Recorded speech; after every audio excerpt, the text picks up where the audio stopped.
Hello there, listener. How are you today, please? Welcome to the spectacular, unlucky for some, but lucky for you because you're listening, 13th episode of Honourable Mentions. Hello, Neil. Bonjour. How are you? All right, thank you very much. I'm very good. Very good, thank you. You know your favourite hobby Yeah. of calculating odds Yeah. on betting? Mm. So if I was to say to you that if you were to go into Northampton, Yeah. what are the odds on you having a terrible time? I'll go evens on that. Evens, I think so. Yeah. What are the odds on you being struck by lightning? That's a difficult one for you. Well, it's constantly raining there, isn't it? So it's quite high, but I'd go 20 to 1 on that. I'm talking anywhere here. Oh, anywhere in the world? Not just Northampton. You might be struck by the desolation of the place, but I don't think you'd be struck by some STD or something while walking down the street. Probably. I would say 5,000 to 1. Oh, no. You're way out. No. Am I? All right, 10 to 1. No, the odds are about 1 in 2,800,000. Is it really? Of being struck by lightning. I might quid on that. That's roughly the same as you making an intelligent comment at some point during this podcast. I think you should wind your neck in. Have you got your fingers and toes to hand? I've got my fingers on my hands, yes. What are the odds of getting struck by lightning 7 times? 15 million to 1. The odds of being struck by lightning 7 times, Neil, are roughly the same as the odds of going to Northampton and having a pleasant time. Wow. So pretty much you can't put a price on it, can you? 4.15 in 10 trillion nonillion. Really? That's a 1 followed by 32 zeros. Oh. Very close to a Googleplex. Being struck by lightning 7 times is not something that's very common, Neil, because it's a 4.15 in 10 trillion nonillion event. I think we've discussed this now at some length. Yeah, or you could just say you're bloody unlucky. Well, this is the 13th episode. Unlucky for some, and the subject of today's Honourable Mentions was struck by lightning no less than 7 times. They've probably got a lot of static. They probably should stop walking around with balloons rubbing against the hair or something. Stop wearing a load of felt. Does felt do that then? Yeah, if you rub felt together. Last week when you were playing with your felt animals. Yeah. Yeah, do you remember that? Get a bit of a spark off it sometimes when you rubbed against it? No. That man in that van pulled up the side and asked me if I'd like my fuzzy felt. Him. Yeah. Oh, right, okay, yeah. Yeah, he didn't have any puppies. Didn't he? Did. No. Lying git, didn't he? I know. Shouldn't have got in the van, should I? Anyway, 7 times the subject of today's For Honourable Mentions was struck by lightning, Neil. Imagine such a thing. I'm trying to. His name was Roy Sullivan. Mm-hmm. And he was born in Greene County, Virginia on February the 7th, 1912. I better say, well, that name's got to be American.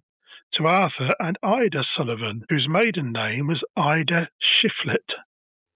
Ida Shiflett. Now, remember that, because that's going to be important in a little while. Sounds like something you do with your genitals. Oh, just Ida Shiflett. That's better. Ida Shiflett to one side. Yeah. He was the 4th of 11 children born to old Ida and Arthur. Now, I've learnt this in the past. Is there some tragedy coming along because there's so many children? Go. That's a very good observation, Neil, and you've learnt your lesson from previous episodes. But I don't know of any tragedies, apart from Roy himself getting struck by lightning 7 times, which we will go through. Crivens. But he was the 4th of 11 children and the first boy born in the family. So there must have been girls before that, hadn't you? Oh, you have to get up early to catch you, don't you? Yeah, exactly. Yes, he was the 4th of 11 children and the first boy. So how many girls were born before him? There would be the 3 girls before him. Told you, you've got to get up early, listener. Yeah. You've got to get up early to get this boy. Yep, you certainly have. So, as a boy, Roy lived a quiet and uneventful life, which Okay. is really challenging when you're trying to find out things about him. The only Yeah. thing we know for sure is that while working with his father out in the wheat fields one day, a lightning bolt struck the scythe he was using. Oh. But he emerged unharmed because the Well, 'cause scythe, it was a wooden handle, wasn't it? So for it was a wooden handle. Yeah, see, I know that as well. Because the lightning struck his scythe, not him, it wasn't counted in as an official timeline tally of no less than 7 strikes over his lifetime. So you could argue that this fella was struck 8 times by lightning. I don't want to argue it. I said you could. I didn't say you had I to. know. Well, just saying you could argue, but I don't want to. That's fair enough. I don't want to argue about it either. No, I don't. Leave it. I don't want to argue with you about arguing about that. Yeah, You leave then. it. You leave it. out. Roy grew to be around 6 feet, which is 183 centimetres Yes. tall. He was a broad-shouldered chap, often described as rugged and strong, and he bore a passing facial resemblance to the actor Gene Hackman. Did he now? Yes, he did. From Superman. He was in Superman. He was Lennox Luthor, what his name is. Lex Luthor, wasn't he? That's it. And he was also in French Connection. Have you ever seen that? It's a brilliant film. No, I've not seen it. Well, it's got a great car chase in it now. Has it? Oh, yeah, you have to watch that. In 1932, at the age of 20, Roy married local girl Martha Herring. Oh, she was a good catch. At the time they married, I'm moving on from the good catch now. At the time they married, Roy was working in the stunning Blue Ridge Mountains of Virginia. Virginia? On the trail of the Lonesome Pine? Involved in the hard labour of establishing the protected area of Shenandoah National Park. Yes. And building Skyline Drive. Ooh. A famous 105-mile scenic road running along the crest of the mountains through the park. Oh. This would eventually lead to him taking a career as a park ranger and fire lookout in Shenandoah National Park in 1936, when he was but 24 years old. So you might have seen Yogi Bear. That was Jellystone Park. Oh, okay. This is Shenandoah Park in the Blue Ridge Mountains of Virginia. Oh. On the trail of the Lonesome Pine. And it gets hit over the head. Yes. In the Blue Ridge Mountains of Virginia. Martha and Roy. That was rubbish, by the way, but carry on. Oh, okay. Martha and Roy had a son called Roy Sullivan Jr. Oh. Obviously, they were up all night thinking of what they could call that boy. Yeah. But at some point in time, now lost to history, Martha and Roy separated. And we know this because in August 1943, Roy was married again. So what's the name? Herring got smoked. Oh, it's twice. There you go. However, right, I'm ahead of myself. Because before Roy's second marriage, we must step back to visit April 1942, when Roy was 30 years old and 6 years into his park ranger career. Yeah. Why do we need to step backwards before we go to his why wasn't he in marriage? the war? Why wasn't he in the war? That's a good question. Probably because he was a park ranger. I don't know. I don't know now. I don't know. We're not going into that.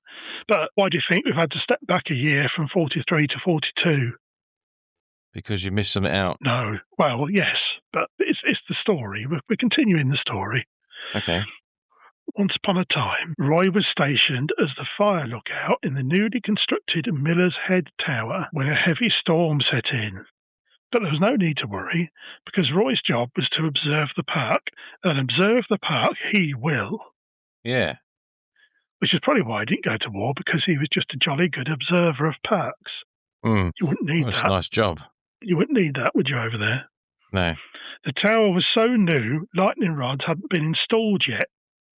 But not to worry again, because it wasn't made of flammable material. It was a stone structure. There you go, then. But his lookout cabin, where Roy was keeping a lookout, obviously, that's what he was doing in the lookout cabin, had wooden components. Right. which, combined with its high exposed location and equipment, like a wood-burning stove, for example, Yeah, and a tinfoil roof or something stupid. made it vulnerable to direct lightning strikes, but only on this relatively small cabin area of the entire structure. So, if you will, Neil, it's like an inconsequential thermal port on a Death Star. Right, okay. Yeah? Yeah. I've got no idea how good lightning is at bullseyeing womp rats in its T-16 back home. No. See what I did there? Yeah. But it managed a precise hit on Roy's cabin 6 or 7 times.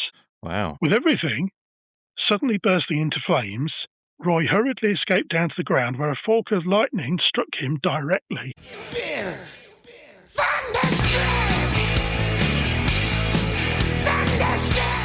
Ouch. It burned a half-inch strip all the way down my right leg, Roy said, and knocked my big toe off. My boot was full of blood, and it ran out through a hole blasted through the sole. Well, at least it didn't fill his shoe up. One way of looking at it, I suppose, isn't it? Yeah. Roy described the incident saying, "Have you ever been shot real bad? It's worse than that." He said, "Have you ever been scalded? It's much worse than that. It's like being cooked inside your own skin." So we can relate to a chicken. Why would you compare that to a chicken? They get cooked inside their own skins. Yes, but the chickens are largely dead before you do that. I wonder why I keep fighting to get them in the oven. If you're listening to this listener and you are a vegetarian or indeed vegan, please address your emails to honourablementionspod@gmail.com, and if you could put "Neil is a barbaric heathen" in the headline and then vent your spleen, they will be gratefully received. No, they won't. But Roy Sullivan, he recovered soon and then returned to work. So this was in 1942, and it was his first experience of a lightning strike. It was the following year he was married to Madeline Frances Shiflett. I told you. Oh. So Shiflett's come back again. I told you to keep that name in mind, didn't I? You did. The Sullivan and Shiflett families are two of the most prominent and deeply interconnected surnames in the Blue Ridge Mountains of Virginia, particularly in the Greene and Albemarle County areas. So if you remember, Roy was born in the Greene County. During the early 20th century, these mountain communities were relatively isolated, leading to a very high degree of intermarriage between a core families: Sullivans, Shifletts, Morrises, and Roaches. In Roy's case, marrying a Shiflett was not necessarily marrying a close first cousin, but rather a member of the same extended clan that he was already part of through both his mother and his grandmother. Ugh. So it's the Blue Ridge Mountains equivalent of surnames like Smith and Jones and Goebbels. So basically, they were just keeping it in the family, quite literally. No, they weren't keeping it in the family quite literally, because as I've already described there, although Shiflett was his mother's maiden name, he was not related in any way, shape or form to his new wife, Madeline Shiflett. Maddie Shiflett. Madeline Frances Shiflett. So, yes, although she had the name Shiflett, he wasn't related to her. Sadly, Roy and Madeline divorced on the 26th of March 1945 in Page County, Virginia, after she had walked out on him. We don't know why. Chill outside it. I'm shifting out of here. Although his second marriage only lasted 2 years, Roy wed again on the 4th of April 1950, this time to Ruby Virginia. Guess her surname? That's a funny one. Bit weird, isn't it? Are they going to fill forms in? Ruby, guess her surname. Shiflett, you fool boy. Her name was Ruby Virginia Shiflett. So it wasn't guess her surname then? No. So why do you say that? Because I was asking you to guess her surname. That was a question. I thought you'd have the intelligence. Sorry. Again, Ruby was no relation to Roy or to Madeline Shiflett either. Okay. Ruby, don't take your love to town. Was that Kenny Rogers? No idea. Don't care. Ruby was born in 1933. So she was 17. So if you've been paying attention, that makes her a whole 21 years a junior of Roy. Yeah. So she wasn't even a scratch in her dad's underpants when he waltzed old Martha Herring down the aisle, was she? Yeah, I know. Dirty pig. But guess what?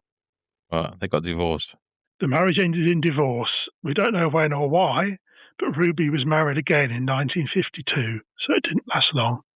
Yeah. Maybe that's what Kenny Rogers was on about. Ruby, don't take your love to town. She did. Roy married for a fourth time. Bloody hell. He was trying to out-marry his lightning strikes. Roy married for a fourth time on the 18th of March 1963 in Charlottesville, Virginia, to a lady named Patricia Ann Morris, because the Morrises, big family name. You said that earlier. I did say that earlier. He was 51. Yeah. What's she, 10? And Pat, babe. That's my Frank Butcher impression. That's very good. He did that at the end of the aisle, just stood there and he squeezed the top of his nose. Pinched up his nose. Oh, Pat, babe, run around now. Run around? Nah. One up. He was 51 and Pat was 19. Dirty pig. No, 19. Wow. Roy was still married to Patricia in 1969, which is quite a good going for him. So it's not bad, is it? He's doing all right with himself there. Yeah.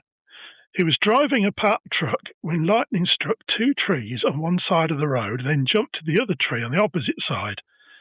He was driving a parked truck, you say, or a parked truck? A park truck. Oh, say, he'd drive a parked truck. He's pretending.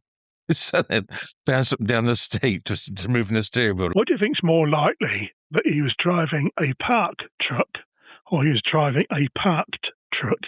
Oh, I like to sit in the car and pretend I'm driving. Do you? Yeah. Do you have one of those horns that you can just press and go honk, honk, honk? Yeah. He was driving a park truck. He was driving a truck that belonged to the park. That's better. Yeah. When lightning struck two trees on one side of the road, then jumped to another tree on the opposite side of the road. Oh. Just at the very split second, Roy's truck was perfectly in the middle, with both windows rolled down to relieve the humid, stormy air. Oh, no, so it hit him. As a result, You've been thunderstruck! Roy lost consciousness as the lightning bolt zapped through his cabin, and he very nearly drove his truck off the edge of a cliff. Wow. When he came to, Roy's eyebrows and eyelashes had been burned from his face. That's a bit of bad luck in it. That very precise second. Because you're supposed to be safer. It sounds like this bloke will fall in the barrel of tits and come out sucking his thumb. He sounds like it, doesn't it? You're supposed to be safer in a car because it's got rubber tyres on the road, but not for Roy. No. In 1970, the year of Roy's third strike, he was in his front yard when it happened. Right. He was off duty and doing a spot of gardening when lightning hit a nearby transformer and jumped to his shoulder, knocking him down and burning him lightly. You've been thunderstruck! Yeah, if I was him, I'd think to myself, I'm not going to go out. I'd have been more impressed that I had a transformer quite near me, to be honest. Yeah, I suppose. Optimus Prime or someone like that, Bumblebee or something. Yeah, that's true. Looming over my garden, I'd have been, look at that, it's a bloody great robot. On a separate occasion, Pat was pegging out washing with Roy's help when there was a sudden storm. She was struck, but in a rare stroke of luck for him at least, he remained unharmed and she was not seriously hurt. Oh, did he look at her and go, about time you got one? Yeah, missed me that time. Took a step backwards in a big pile of dog. So his luck. Yeah. Following this event and his own multiple strikes, Roy naturally became extremely cautious. Now, this is where you were coming from, Neil, isn't it? You said yes. you wouldn't go out. Roy and Pat had 3 children. When storms approached, he would often isolate himself in a different room of the house, away from his family, to avoid putting them at further risk. He became convinced that the storm clouds would actually follow him and seek him out. So it's starting to affect him a bit. Well, a bit mentally as well. If he's wearing that tinfoil hat for a start, in the shape of a captain's hat, ship's captain, that's not going to do any good, is it? I shall leave mine off from now on. Neil? Yeah. Hello, Neil. Hello. Who mentioned anything about a tinfoil captain's hat? It's in my head, Stephen. It's in my head. Oh, I see. Yeah. I'm just going from my personal experience of wearing them. On the 16th of April, 1972, guess what happened? He got hit by lightning? Yeah. Roy says there was a gentle rain but no thunder until just one sudden massive clap, the loudest thing I've ever heard. I could do a loud clap. When my ears stopped ringing, I heard something sizzling, and it was my hair on fire. The flames were up to 6 inches tall. Just, oh, what's that sizzling? Yeah. Oh, Yes, it's my hair. My hair's on fire. I bet he's just thinking to himself, what's going on in my life? Luckily, he'd been registering people at a camping station, so he was able to use wet paper towels from a nearby bathroom to smother the flames. Well, I hope he got them registered in first before he put his hair out. Yeah. Go to the cabin, this bloke's still his hair on fire. During one of the campers. Yes, excuse me. Excuse me. Excuse me, love. Your hair's on fire. You've been thunderstruck.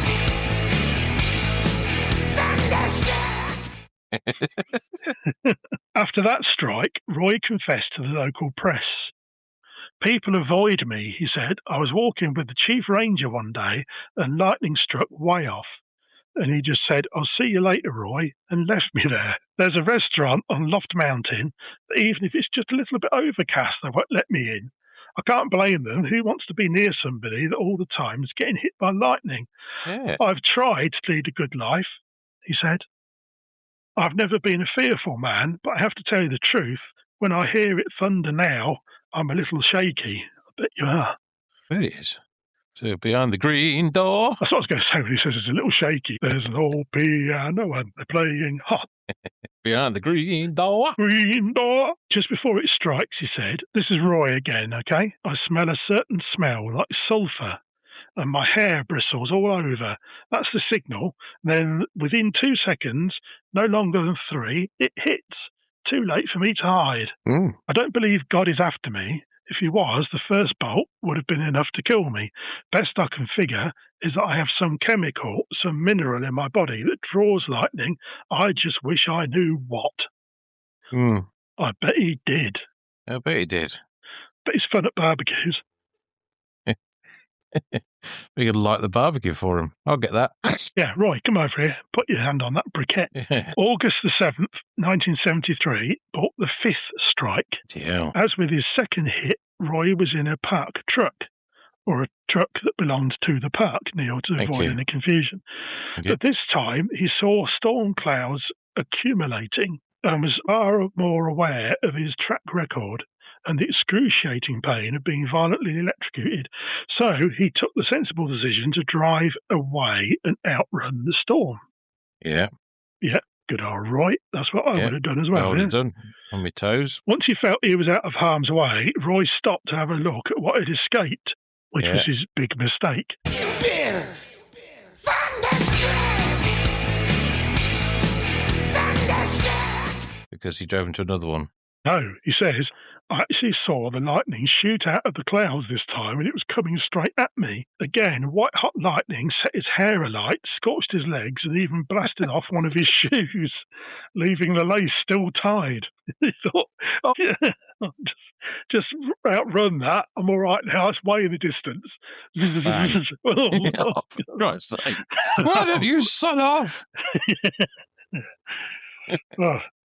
Roy had to wait until June the 5th, 1976, before nature set his hair on fire again. Must save him a fortune in haircuts. I was just thinking to myself, I'm not even going to bother growing it back. I'm just going to shave it off. This time he was walking along a park trail when he was struck by a sudden bolt of lightning. It was his 6th time and the final straw, and he retired 5 months later. I think he did. It's like, bloody wrap up. I've had enough of this. Virginia has a relatively high lightning rate, averaging 35 to 45 thunderstorms per year. Well, that's what I say. Why didn't he move? And Roy's job as park ranger meant he was out there in the wild more often than most. But still, 1 in 2,800,000 are the odds on being struck just the once. They should put $1 on it. So they'd probably think you were doing it on purpose then, wouldn't they? Well, so what, running to try and jump in front of a lightning strike? You've got to be quick to do that. When my daughter was born, my eldest child, she was born on the day that they said that she was due. Yeah. And after she was born, one of the doctors said, you know, you could have got 60 to 1 on that. Actually being born on the due date. Yeah. I thought, well, tell me now. Yeah. Now it's happened. Idiot. Yeah, he could have told me that 9 months ago, mate, and Yeah. I'd put a quid on that. So did it for the second. Our son's 2 days early, wasn't he? Typical. So he's retired now, old Roy. Yeah. And you might be thinking to yourself, oh, good old Roy, that sorted it out. But you may have noticed, if you're paying attention, Neil, that he's been struck by lightning how many times? 7. How many times has he been struck by lightning at this point? 6. So He got one more strike. it's going to get him again, isn't it? On June the 25th, 1977, Roy was out trout fishing when the hair on his arms bristled. Oh. And then wham! Been thunderstruck. Thunderstruck. Within a second, he'd taken a strike to the head, which burnt his chest and stomach and caused permanent hearing loss in one ear. To top it all off, when Roy came to, he noticed a bear pawing at the trout hanging from the fishing line. This is Roy's fishing line. Yeah, not the bear's fishing line. He must have left that a bit further down the bank. The bear's gone all the way up. That bag of clothes started to move now. That bag of clothes has started to move now. Yeah. That smouldering bag of clothes over there has started to sit upright. Some may say that this turn of events was too much for Roy to bear. See, yeah. See what I did? I did see what he did there, yeah. So well done. He picked up a large branch and ran at the bear, repeatedly bashing it over its head until it ran away. Maybe the bear was just in the wrong place at the wrong time, or maybe for Roy, it was a kind of catharsis, a vicious, brutal release of over 35 years of pain, fear, and frustration at getting hit by lightning every 10 minutes. Yeah, she's sod this. I've had enough of this. That bloody bear's going to get it. Yeah. I don't care if it rolls me to bits. I've got nothing to lose. I'm going to get struck by bloody lightning again. Or maybe not, because Roy claimed the bear was just the 27th he'd ever needed to hit in his lifetime. I like that. It's the 27th he'd ever needed to hit. I don't know. Yeah, how many bears have you ever needed to hit, Neil, please? Well, I can't think of any, really. No, I'm on a 0. Yeah. Oh, I can't think of anything. So perhaps for Roy, being struck by lightning and fighting a wild bear was just another Tuesday. Yeah, probably. Probably. Either way, it left a few anglers gawping open-mouthed. This bloke's smacking out of a bear with a stick. Feel like what's his name, Faulty Towers, when his car broke down. He's like, I've had enough. That's it. I've had enough now. Except all this smoke could be coming off his clothes and everything. like you see, with his hairs all stuck up on end, he's got a charred face. Blinking, with white eyes and his big black charred face. Right, we need to get serious now because it's starting to get sad, okay? Right, okay. Tragically, you can tell when things start to get sad because they begin with tragically. Roy became a pariah in his own community. Friends and co-workers often avoided him, especially on cloudy days. But then he himself believed that storm clouds were literally hunting him down. So he wasn't doing much to dissuade them. When you consider the fact that about 10% of people hit by lightning die, yeah, and 90% are left with various degrees of disabilities. Disability, yeah. I don't know, how does that work? If 10% of people hit by lightning die, yeah, so they're gone, yeah, and then 90% are left with various degrees of disabilities. Yeah. That's everybody who gets hit by lightning. Yeah. Well, he has done, really, because he's lost his hair and he's got scars. He's lost his big toe. Yeah, I suppose he lost his big toe, didn't he? And his fish. And his fish and his temper. Yeah. Yeah. Roy had remarkable good luck in his bad luck. Not only did he survive each encounter with lightning, also he never needed to be taken to an emergency room. That's what he did with his toe. Yeah. We probably couldn't find it. What happened to that transformer? Which one it was? They probably thought, I'm not hanging around here. Probably. Went off this fella about. Went off to fight the Decepticons. Yeah. Nevertheless, Roy, his body was covered with scars and his life was marked by loneliness, Poor old boy, Roy. He struggled with the emotional weight of his unlucky reputation and being known as a freak. In addition... freak, he's just bloody unlucky. Yeah, but you know what people are like. In addition, although each lightning strike was independently verified and documented by medical professionals, some folks just didn't believe him because no one ever witnessed the precise moments Roy was struck. Although I don't know how they thought suddenly his hair burst into flames. His hair's burst off, and he's got scars all over his body, and he's just not doing it to himself. His toes dropped off. Yeah. He's laying on the side of a riverbank with his clothes on fire. He's just showing off, that bloke. Yeah. The failure of his previous marriages stayed with him, and by 1983, the age gap between a 71-year-old husband and his 40-year-old wife were becoming more obvious. And Pat and Roy were experiencing ongoing marital troubles. Babe. And this is where it gets really sad, Neil, okay? Okay.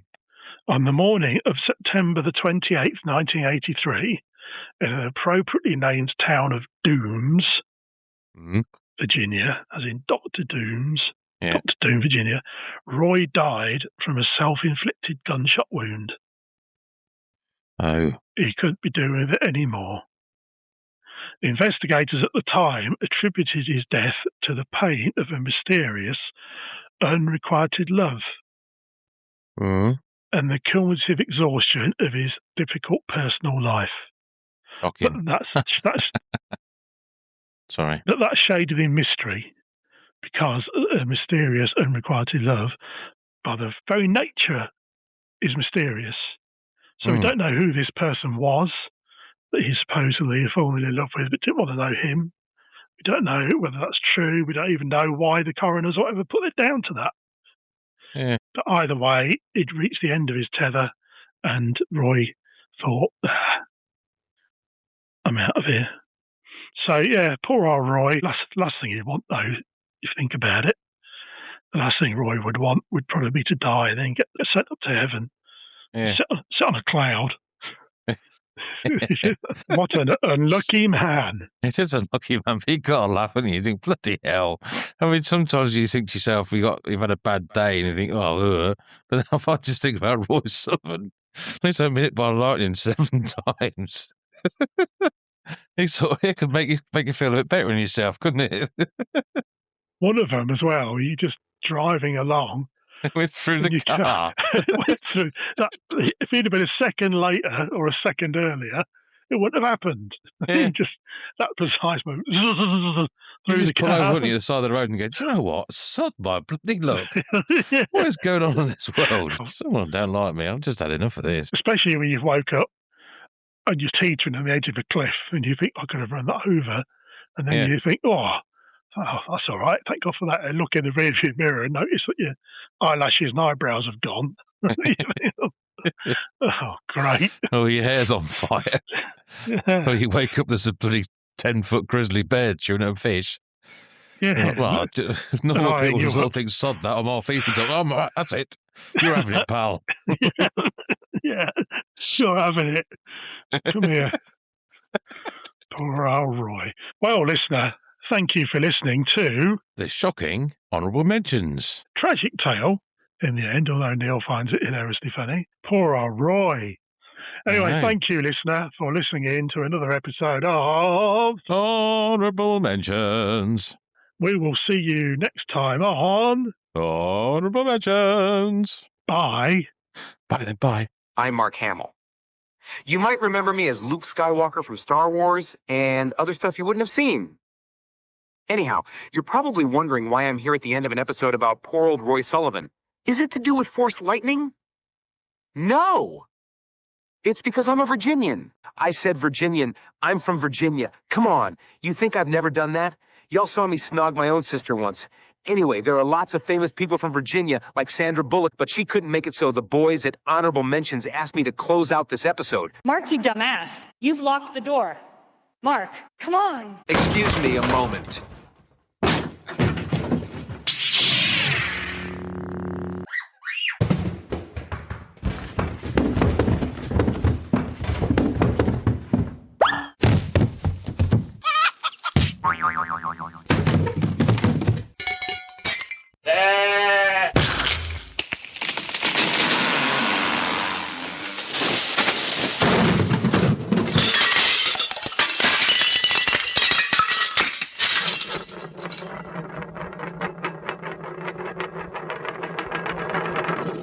as I say. Sandra couldn't make it. And anyway, Steve didn't reference her bullseyeing womp rats in her T16, did he? So back off, Sandra. You know, I'm a close friend of Steve and the other one, and I know how much they love you, listener. You can keep in touch with Honorable Mentions on Facebook, TikTok, Instagram, or you can email honorablementionspod@gmail.com or even message through whatever platform you're using to listen right now. I want you to know that Pepe and the Bandits are a big deal out here in Virginia, but that's nothing compared to the crowds they pull at the Moss Isley Cantina. They wrote and performed the theme tune, so please give them a listen wherever you stream your music. Honorable Mentions is presented by Steve and Neil Webb and is an Uncover Brothers production. Each episode is researched by Stephen Webb and contains 100% unscripted nonsense. Now I'm going to try an old Jedi mind trick on your ass. Hold still. You will subscribe, like, and share. And you will leave a 5-star review. Or else, I'm going to tell my dad.